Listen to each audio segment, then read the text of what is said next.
Pajashig, welcome. Welcome to InDigital Insights. Monique Manach and Dejnakas, Kitikanik Anishinabek and Dojaba. My name is Monique Manach and I'm a member of the Algonquins of Barrier Lake. And today we're speaking with Haudenosaunee artist Suzanne Brant from Tyendinaga Mohawk Territory. And you're mainly a visual artist, but you use a lot of your cultural design in your work. And I'm really interested in hearing more about that. Oh, well, welcome. Thank you. Thank you for having me here. So Suzanne Brant or Gajit Jardishus is my Mohawk name. I'm here in Tyendinaga, and I'm Bear Clan. And it's a pleasure to be here and share this with you. So, as Haudenosaunee people, we have a lot of creation teachings and a lot of things that help to guide our ceremonies and our understanding. And for me, the visual information that comes to us from the natural world is so beautiful. And you start to see that translated into a lot of our beadwork and the things that become a part of our regalia, if you want to call it that. And so for me, over the years, I started to really wonder like where that came from and the teachings around that. So I started listening and paying close attention to our creation teachings and the significance, of understanding how we came about as human beings. And so one of the things that I found really ironic, in our teachings is that, the first creation, like the birds, was the bluebird. I thought, oh, well, that's a primary color. And then talking about like the sunflower, and how that brings the light and food and it's yellow. And then our medicine, the first medicine that we talk about is the red willow and how that's red. And I thought, wow, that's all like our primary colors. So I found that really interesting, sort of from a more artistic lens. And I've always been an artist, but never used color. I always did a lot of black and white sketching and drawing, and, I was always doodling. And so listening to creation or any of our teachings, I would be drawing these things, just kind of doodling them out. But then starting to look at becoming an actual painter. Oh, and I was always into photography, So then, I don't know, one day I just thought, I'm going to try my hand at painting and applying, some of these sketches and drawings and stuff and seeing if I could put color to them. And again, just thinking about our beadwork and how beautiful it was and the colors, and prior to our beads, because we didn't always have beads, and we didn't have ribbon, until the late 60s, 70s. But prior to that would be beads. And then prior to that, we used quill and we used plants to actually dye the quills to make the designs. And again, started to collect these things and going back to like thinking about our creation teachings and how we came to be, in this world. And so I thought, well, I'm just going to try painting and see. I had again, self-taught, so I had no idea how to mix the colors and none of that, So some of my first paintings, they turned out fine, but they definitely were, you could tell that I didn't really know what I was doing. And then I thought, oh, I want to make them look like beadwork. So I figured out how to do like take the paint and put it into dots, So I practiced and practiced and practiced and just figured that all out. And um, but yeah, when we think about creation, there's so much symbolism in creation and how things, come from the sky world, and then we would translate that into like images on silver. Even some of our early silver work, had these symbolisms of the stars and the sun. And that's like how significant those are to us as human beings. And so, I kept those images in my mind, and the I'll just share this one screen with you to show you like how, you see these are silver pieces that, you know, again influence our what we're seeing in creation, and we're translating it into the early images that we would see in the silver work. And I thought, oh, that's so fascinating. And even the sky world, talking about the sky world and our creation and how we came from that sky world, and the woman was pregnant and fell here, and you know this is all symbolism that becomes a part of our beadwork.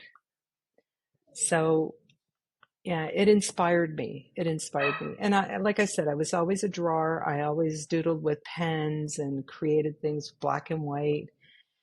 And I would paint ceramics. My mother had a lot of ceramics, and I got really good at like using a paintbrush, but never applied it to a canvas. And through the photography, I thought I'll start and try to translate that. And so I was able to paint different images and apply.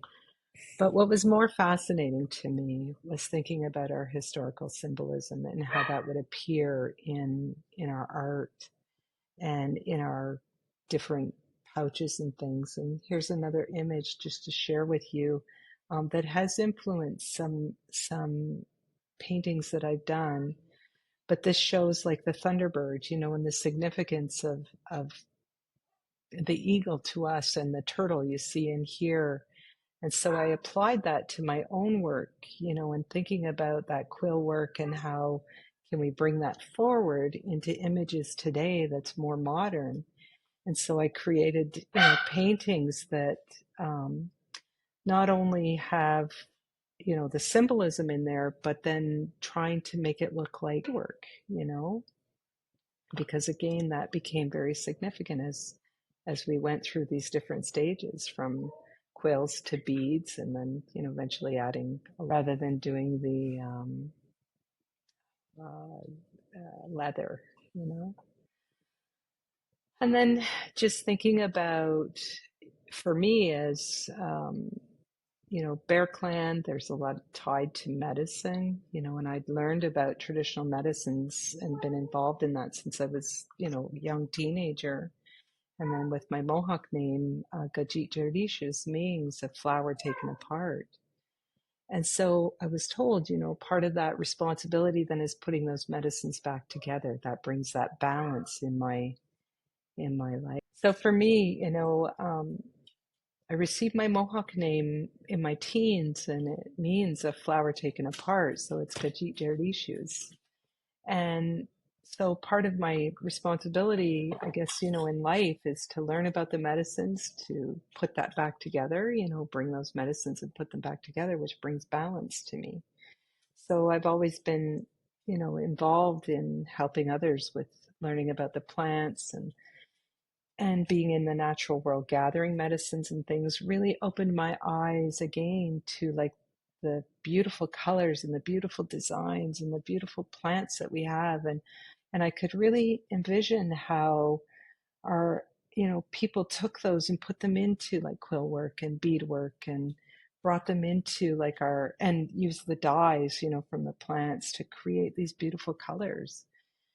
And so again, just thinking about the symbolism and how beautiful those are. And, like the dogwood tree is very significant to us, because at that time when the dogwood is blooming, then we know that it's safe to plant our plants, because, creation is unfolding, and everything that we need to be able to bring forth life through our foods is presenting itself. And so some of the things again around the dogwood I would tie into my artwork. And so that's one of the images here that shows like, not only creation, because the symbolism on the bottom is the sky dome showing, creation. But from creation, we get all of these plants and these beautiful medicines, and of course the dogwood being very significant.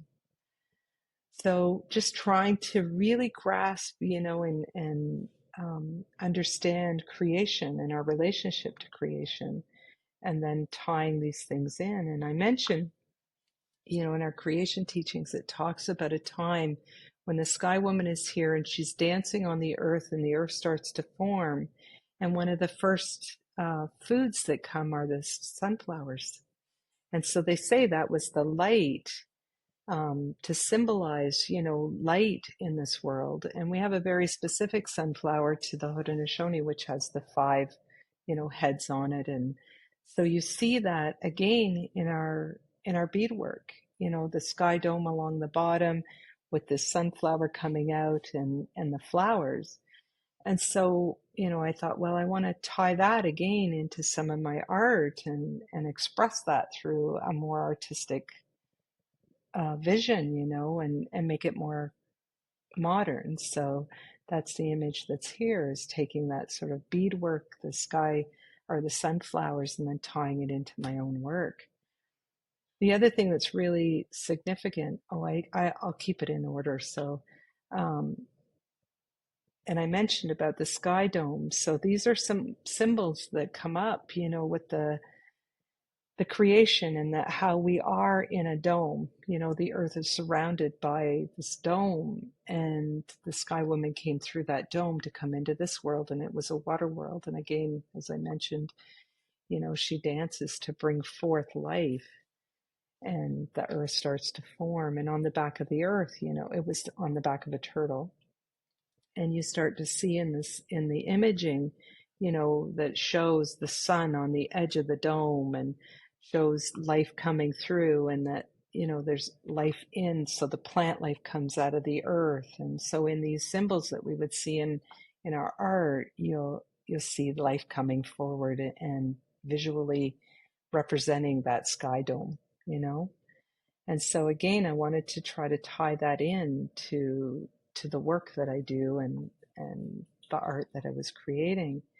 And so in this image, you'll see, there's the life coming from the sky dome, and the triangles at the bottom are like the mountains, and you get this earth, you get the plant life, and from that comes life, and so these beautiful flowers sort of representing that life.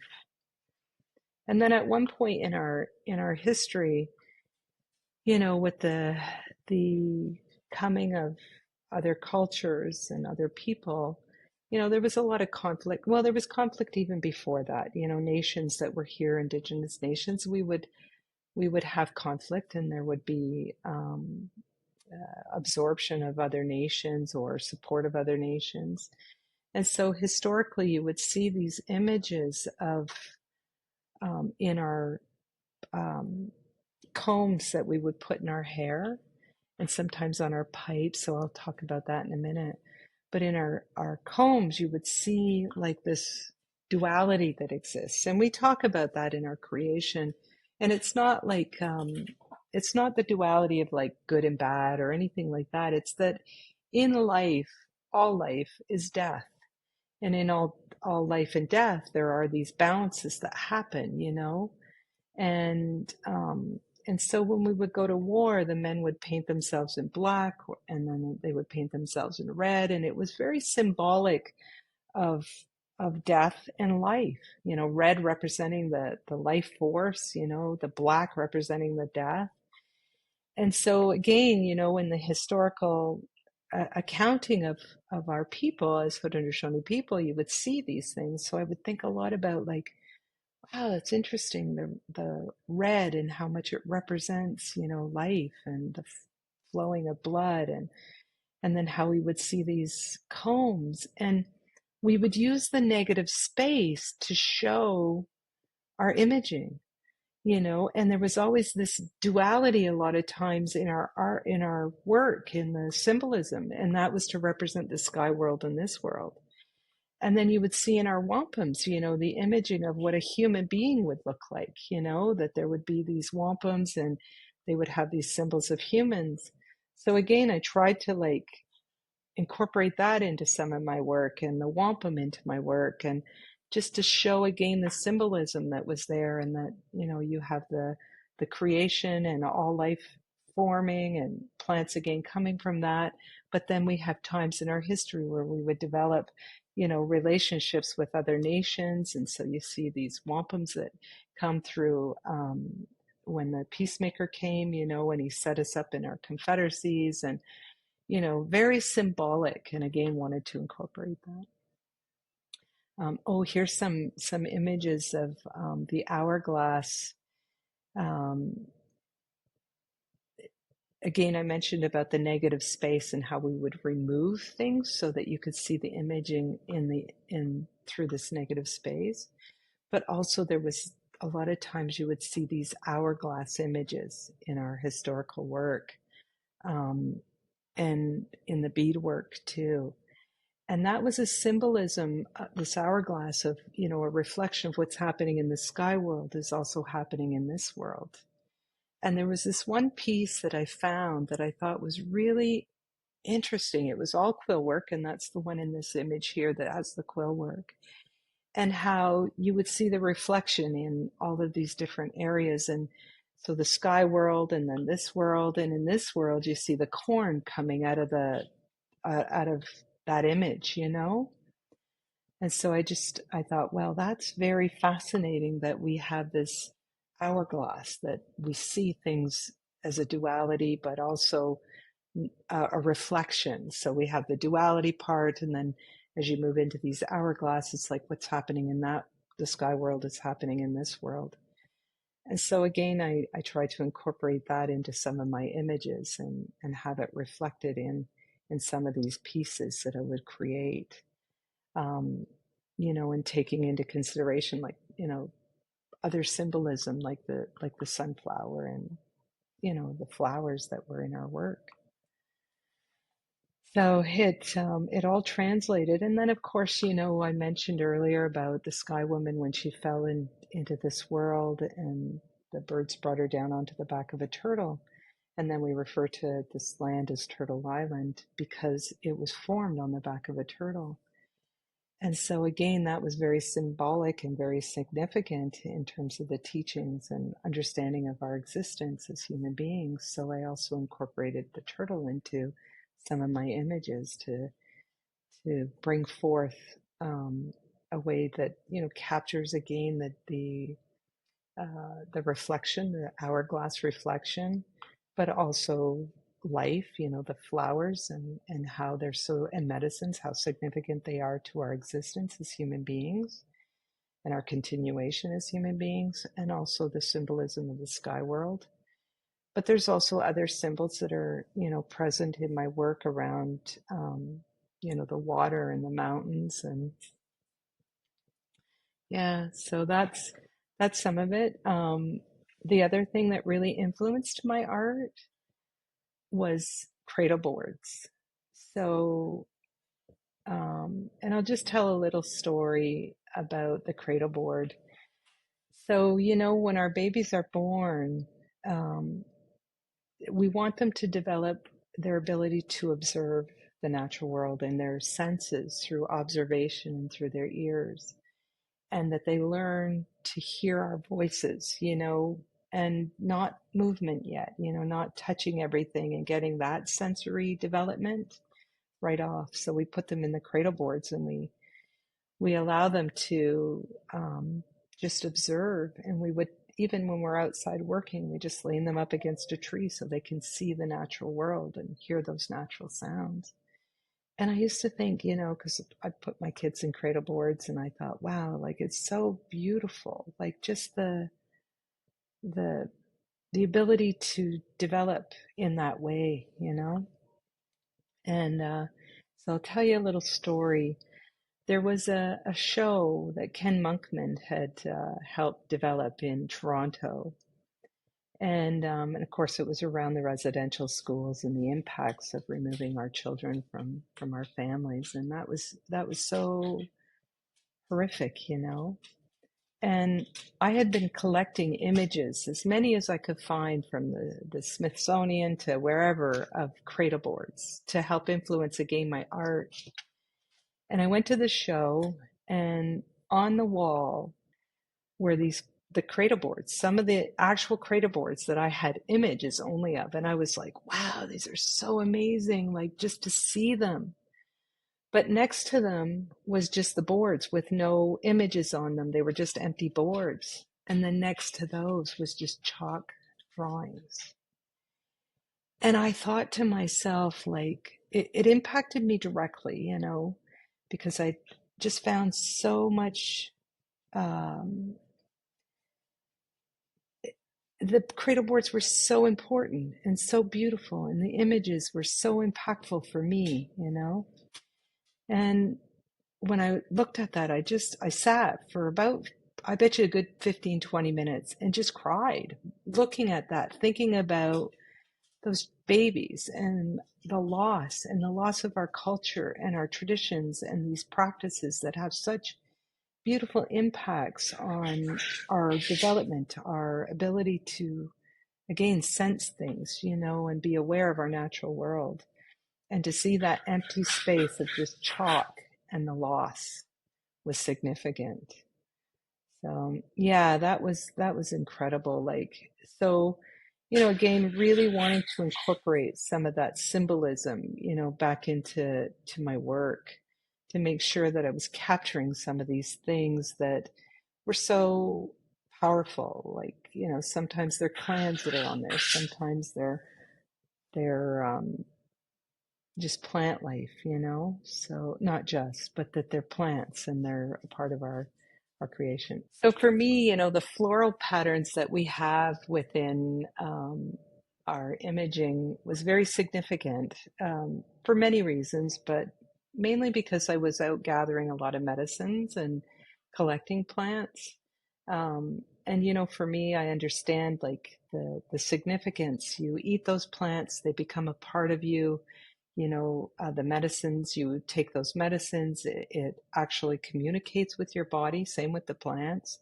And so they become a part, they come into your body and they become a part of you, and they actually influence your genetics. They turn things on and off through these phytochemicals. So I was learning a lot about the interaction that we have with plants and the medicines. And so when I think about these floral patterns, you know, and how we already understood that we were directly linked from the plants to the earth and that the earth to us. And so, you know, when we're done with these bodies, I mean, our spirit goes up through, they say this, the Milky Way to the sky world. But our bodies go back into the earth and they feed the plants. We decompose, we become a part of the soil, we actually feed the plants, and then we're influencing through the plants again future generations. And we're also to walk very gently upon the earth because that is our ancestors, their bodies, and they're part of that. And so again, I wanted to make sure and just tie that kind of thinking back into my work and using the symbols that were very common used and in art or in our expression of our beadwork or um, you know, quill work or any of those pieces. So, and you see it all the time. Like there's many images that you start to see.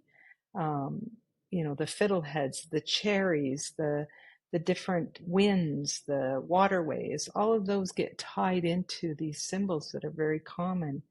And so, again, just trying to incorporate all of that into the work that I was doing.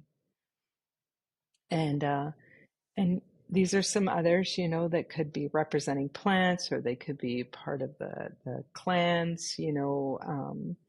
You see the headdresses. So thinking about our hereditary chiefs, you know, they put the horns in our hereditary chiefs Gastoas, but you see that imaging also in our in nature, like the antlers, and you know, so there's a lot of uh, movement of our symbolism, which reflects the movement in nature. Yeah, so nothing that I ever created was sort of out of just out of my own head, you know, like it wasn't.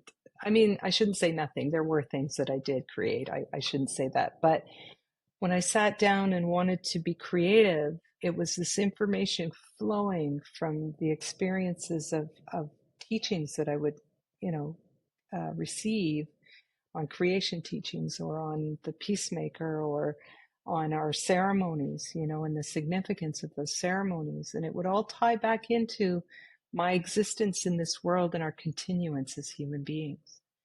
And so I would, you know, get these images in my head and I think, okay, I want to paint this. And And then I used dotting to try to make it look beadwork, you know. And the reason why I would do that, it was very therapeutic. You know, I could kind of just get out of my head and start to be a part of creation and express that creation through the dotting and the imaging that I would create. Because technically, I mean, really, when you think about it, we are all co-creators.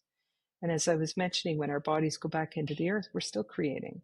We're replenishing the earth and feeding, um, the plants.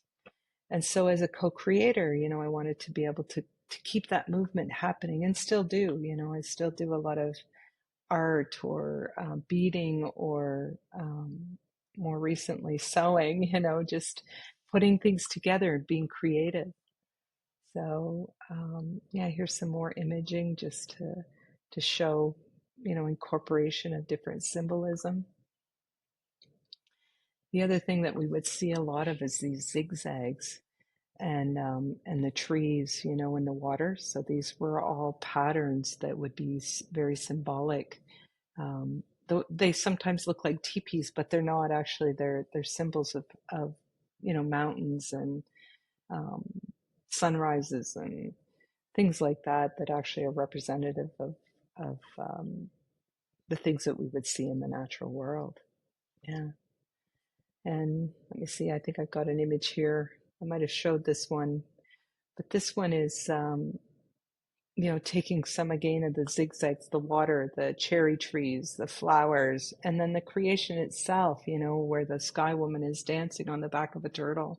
And that's what this is symbolizing, of the sunrise and the sunset. So that was the eldest brother, was the sky woman's brother, and how she created that movement to create the earth. So just trying to again, reflect in my work the things that I was learning about at that time. And then you see again this negative space in our combs and the significance of the different clans or the different animals. So this is the otter, and the bear and the birds. And then in 2010, I got very ill. To the point where I almost died. I was in the hospital for months and lost all, couldn't eat, drink. I was on a PICC line to keep me alive. I lost my vision, my kidneys, liver, everything was failing. And during that time, I had a lot of experiences of just, being absent from this realm or this world and being in a very spiritual place, really.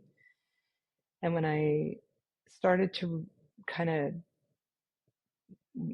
recover, it took time, but as I started to recover, I had a lot of images that I wanted to help me with recovery because I couldn't move very well. I had to start all over again, learning to walk, learning, all these things, right? That happens when you get really ill. And so I used my art to help me with that process. And I created a lot of sketching and um, drawings, and then from putting them into paintings later on. But these are some of the paintings from those images, and I do include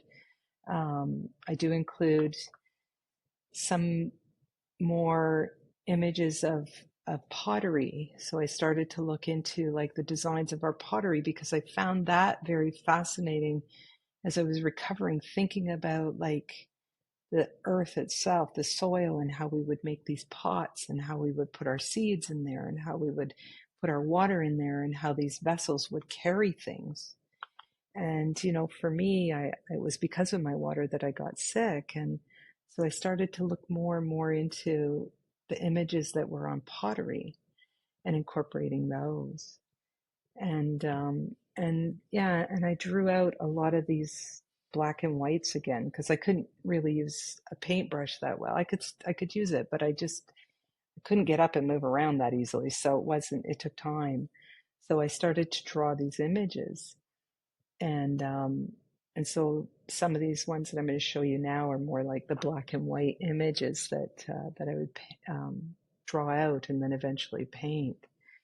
And also, like, because I was Bear Clan, I created this one painting after that.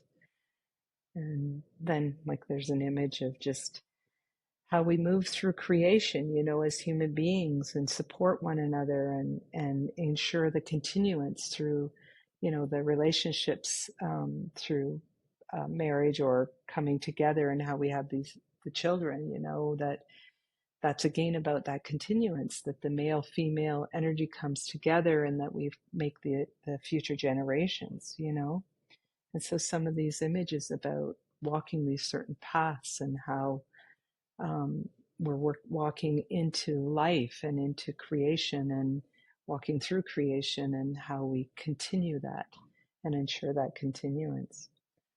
So that's again some of the things that it came through my own experiences in creation, you know. And here's another image that I had drawn during that time and then put it to canvas, you know, painted it later on.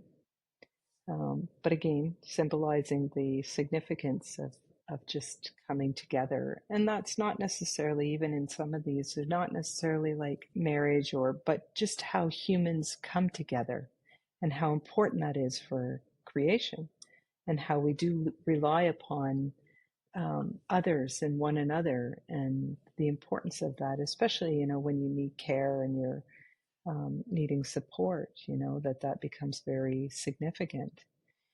And so the other thing that happened for me was the thinking around transformation. You know, the butterfly is a really good example of being so fragile, you know. And so this image has the butterfly, but how significant, you know, the metamorphosis is, you know, and how we move from being a very fragile caterpillar, you know, going into the chrysalis and then coming out of that and being a whole new flying, you know, butterfly. And that's how I felt, you know, that I was very fragile, and I was in, you know, I was in isolation, literally. Like, I was isolated. I was in this, on this pick line, dependent upon everyone else to protect me, you know. And then eventually coming out and being that butterfly that just loves life, you know.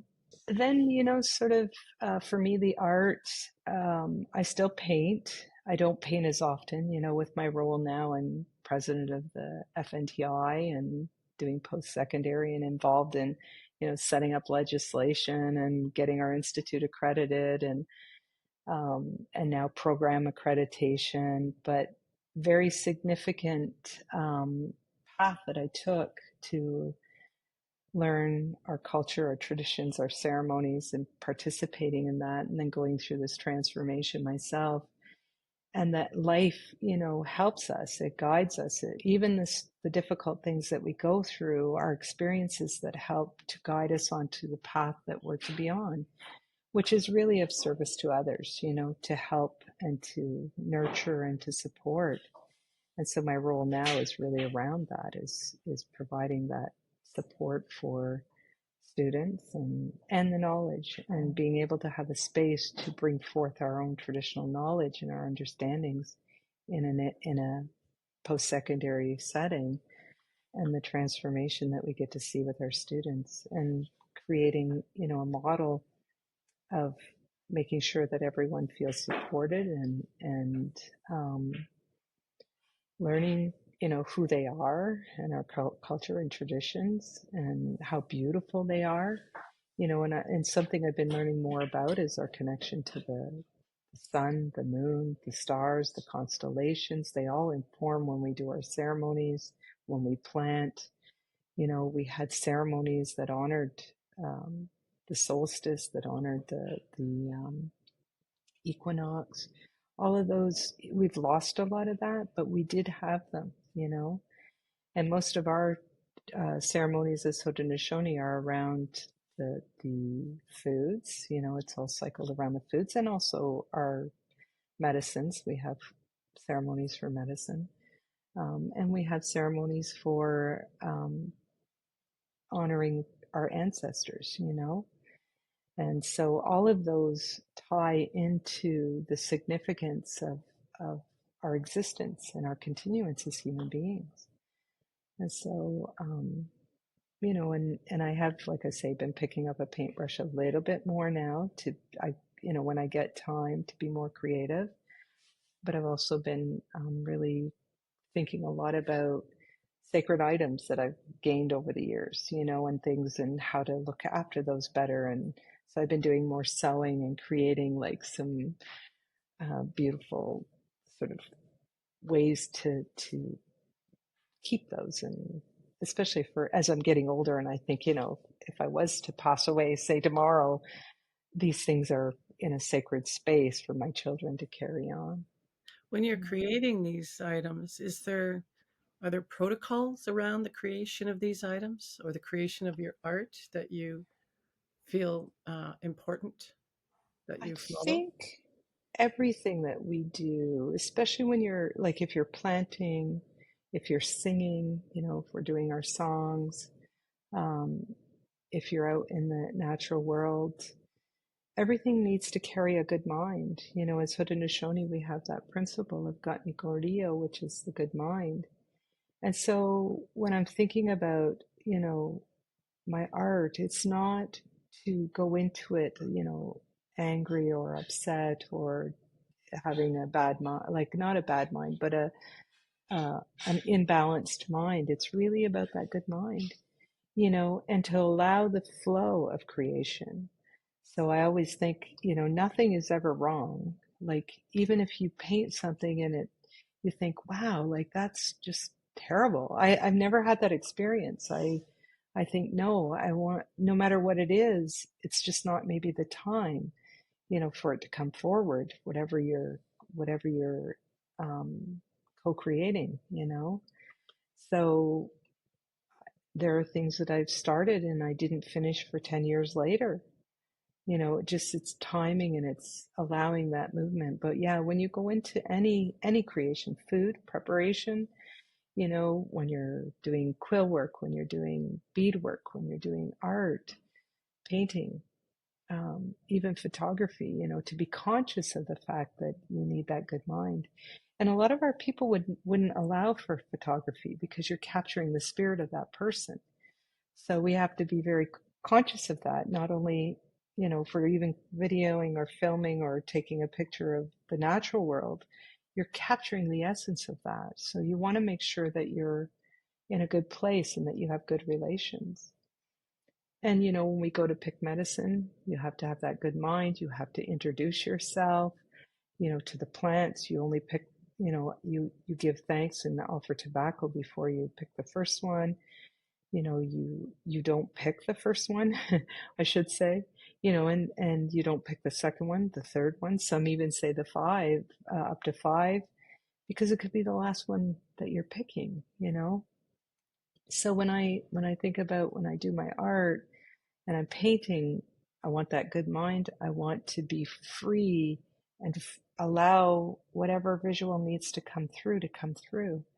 And a lot of times there is something in my mind already, not that I have it predetermined, but that there's something that needs to be created, you know. And yeah, I think that's critical. And I, you know, even when you're on your moon time now, I'm, you know, older now and don't have to worry about that. But even when on your moon time, that's a time of should be a place of sacredness and peace. And so you don't really want to be giving out. You're already, you know, cleansing your body. And so, you know, it's better not to be cooking or creating, you know, at that time because you're not creating. And so I always was conscious of that too, just to kind of relax more and not be too expecting something to come out of that when that's not a creative time. Yeah. No, it's like the seasons, you know, there's that time of rest and reflection, Yeah. Yeah. nature, you know. And this time of year, with the snow and the sun the way it is, and it's so beautiful, and we're so close to, like, it is a blanket, it's a time of rest. So just thinking about all that things. So my point was that, as much as I love to create and sew and do painting and stuff this time of year, once it gets to this certain point, then I'm starting my plants to grow. So I have to stop one creative project, and move into another, which is the planting and growing.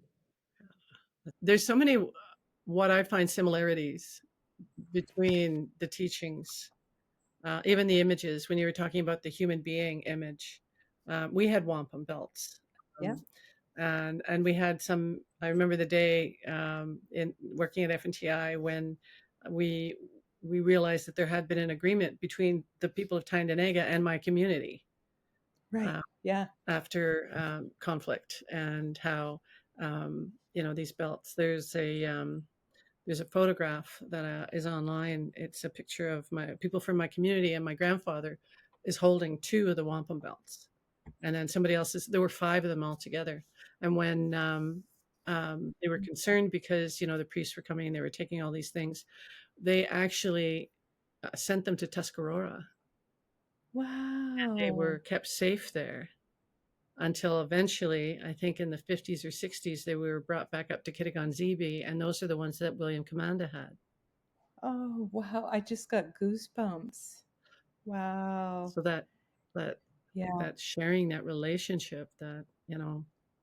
yeah. Well, I really believe that we have a very common thread, amongst all Indigenous people, and that we had these relations that were beyond, um, like what we see today. Absolutely. And I hope that, as we go forward, we can continue to build those positive, sharing, understanding, sort of relationships that we had. I know, at times I've been in other nations. I've been to down into the Southern American nations and had to do some work and meet with people, and went to Chile and met with the Mapuche down there. And in our there is a common thread. We all understand that we come out of the earth, that the earth is our mother. That's what sustains and supports and protects us, that like a mother does and nurtures us. The waters, the land, the air, all of that is critical to our continuance. And everybody understood that and knows that. And so the practices might change slightly from one nation to another, but we all practice that understanding. And one thing that I'm starting to realize more and more is that we really did have this connection to the stars, to the sun, the moon, and that all those connections were very significant to our existence.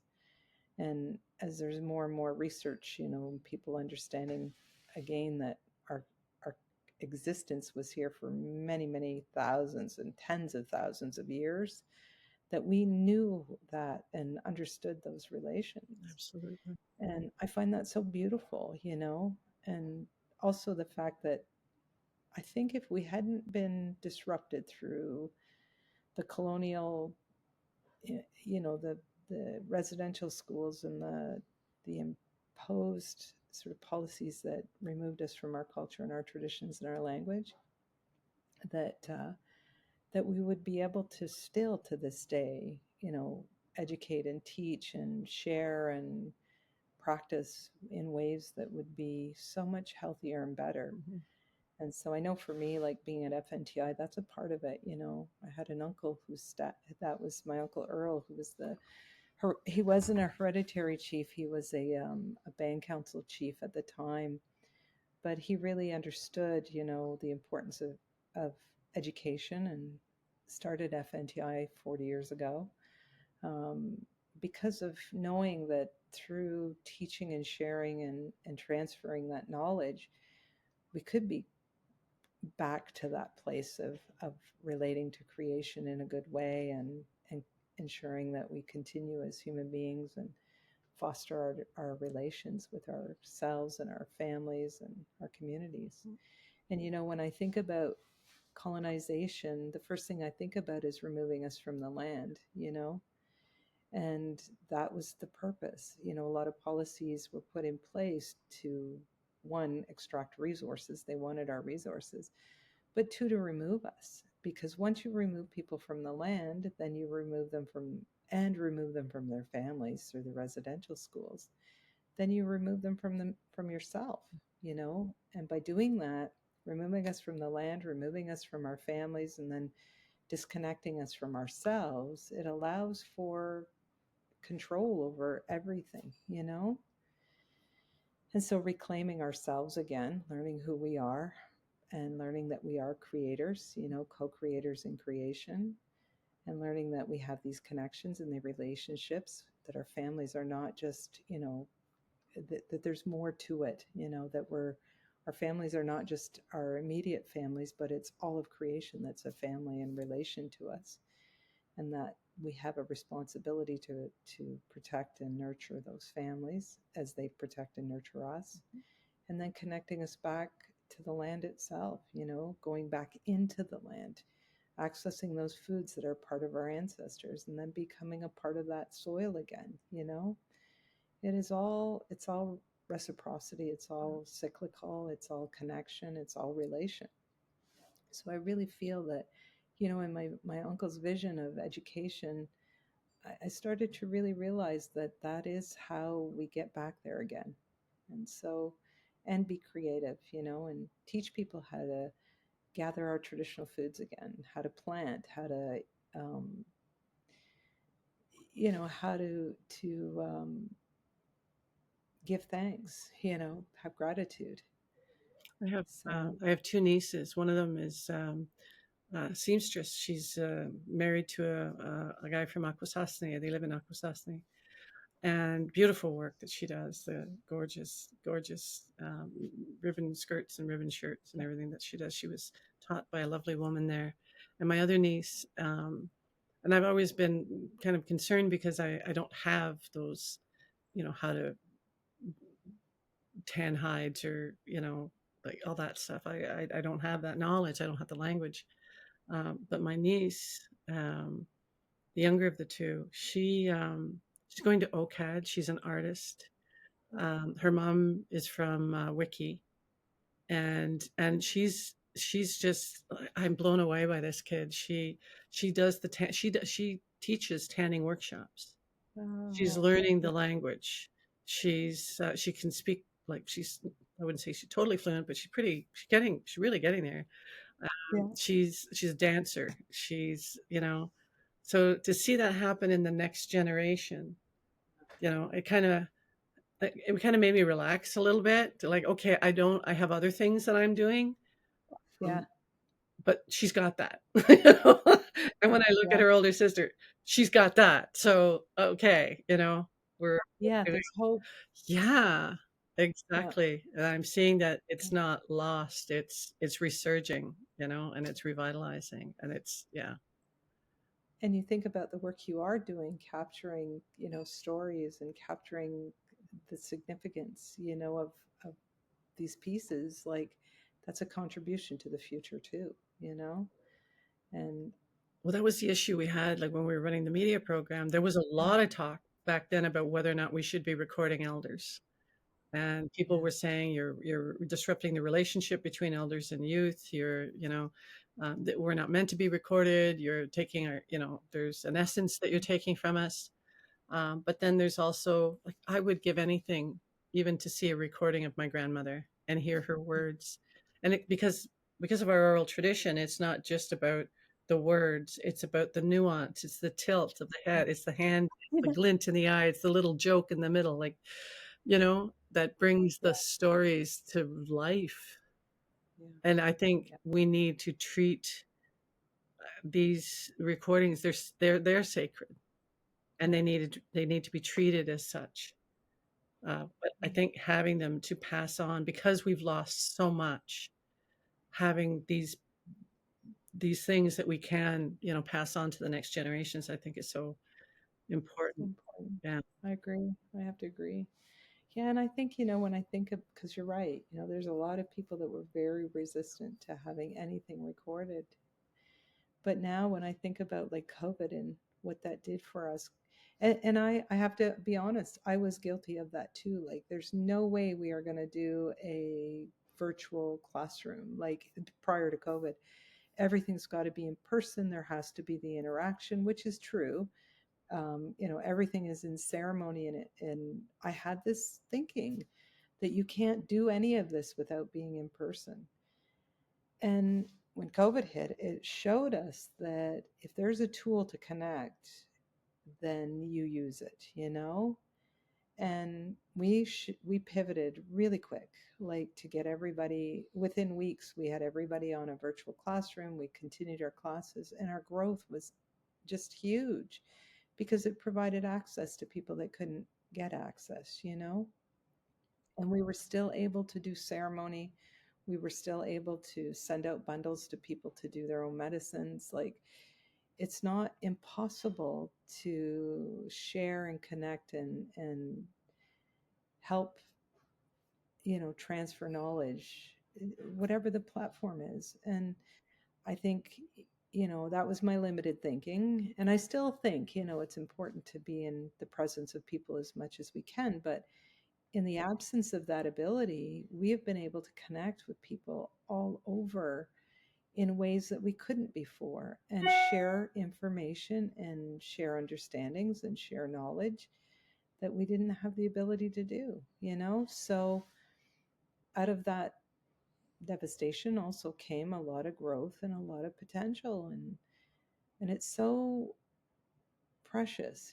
I have a Mohawk class that I'm doing, which is tonight actually, and there are over 300 people in that class. It's a virtual class, 300. So, when I know, and you think like, when 30 years ago, when I was, with some of our, I think about some of our people that have passed on now, like Audrey Ciro. She was one of our first teachers. She's been gone for many years, but you'd have a class of maybe 10 people. And now look at like 300. And I think, and things are written, they can be shared, they can be sent to us, they can be, and what a difference. Like, what a difference to have that kind of access. And my apps, I have these language apps and I'm like, I wish I had that, when my kids were little. Like, instead of trying to recall, like, and memorizing how to tell them to go to bed. Just, or come and eat, like, or all of those phrases you know, that we learned that I wish I had had the technology. It's so, not that I'm promoting technology. I mean, I think eventually we should get away from it and get more connected again, but it has given us the opportunity. It's available and we should use it. So, and I know a lot of our elders now, like we have a lot of cultural advisors that we bring in. Every class has a cultural advisor, and they have so much knowledge. And I think how willing they are now to be recorded. And some of our traditional people are saying, record me. And I think, but they also have to have a space that they can trust and know that their information is not just put on the internet and being shared all over. It's sacred. It's being transferred to people who really do want to learn and know and understand who they are. So have no, no, it wasn't sacred. So, and we still see it. We still see the exploitation and the misuse of our culture and traditions and knowledge.